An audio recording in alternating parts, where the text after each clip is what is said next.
Ang pag-uusapan po natin, paano madagdagan ang ating kita. Okay. Sino po sa atin dito gusto niyo madagdagan ang ating kita? Pagkataas ang mga kamay. Ito na po, napakahalaga.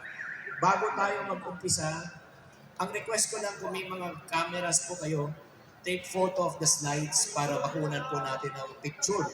Okay, para di natin makalimutan. Alam nyo, sa hirap po talaga ng buhay ngayon, kailangan po madagdagan po ang ating kita. Do you agree? Yes or no? Yes. Kaya nga ito yung unang prinsipyo sa pagdagdag ng kita. Number 1, never put your eggs in what? Basket. Anong ibig sabihin?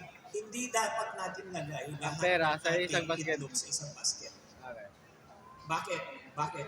Pag nabasag, wala na. Pag Logi na. mabukas yung basket, basag lahat ng itlog. Tama o mali? Yes, tama.